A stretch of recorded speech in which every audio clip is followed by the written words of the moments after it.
2 নম্বর word উত্তর নুনেছড়া পানিসুপাড়া। ওখানে কি হচ্ছে, কি ঘটনাটা কি? বাল্য বিবাহ হচ্ছে। বৃহস্পতিবার রাত 9:30টায় টিটিএনের কাছে একজন ফোন করে বলেন, কক্সবাজার শহরের নুনেরচড়ার পানির কুয়াপাড়ায় বাল্য বিবাহ হচ্ছে।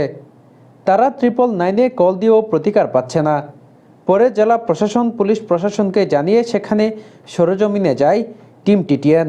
গোপনে খবর নিয়ে জানা গেছে আসলেই বিয়ে হচ্ছে সেখানে।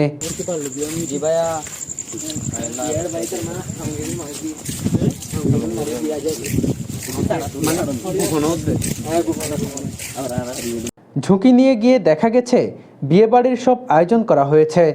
রান্না করা হয়েছে কয়েক পদের খাবার, তৈরি করা হয়েছে প্যান্ডেল, এসেছে অতিথি।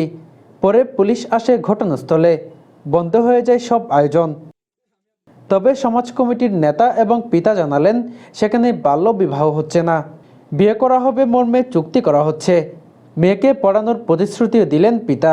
যেটা মানে আমার ছেলের জন্য, মানে আমার মেয়ে, ওই মেয়েটা আমার পছন্দ হয়েছে, বাট কিন্তু আমি যখন বয়স্ক হবে, উপযুক্ত বয়স্ক হবে, তখন আমি আনুষ্ঠানিকভাবে আপনার মেয়েটা আমি নিয়ে যাব।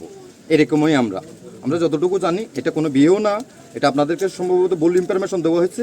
আমরা সমাজের সচেতন মহল হিসেবে আমরা যতটুকু জানি এখানে কোনো বিয়ে শাদীর কোনো আয়োজন নেই। তা আমি বললাম যে না স্যার, আমি কেন এটা করবো, আমি একজন সচেতন ব্যক্তি হয়ে কেন আমি এটা করবো স্যার?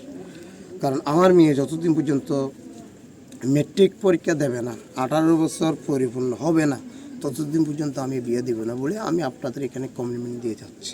জাতির মেরুদণ্ড এই হিসাবে আমিও চাই আমার মেয়েকে শিক্ষিত করার জন্য যতদিন আমি বেঁচে আছি ততদিন আমি চেষ্টা করবো। প্রতিদিনই যাবে। পরে কক্সবাজার সদর এসিল্যান্ডও যায় ঘটনাস্থলে।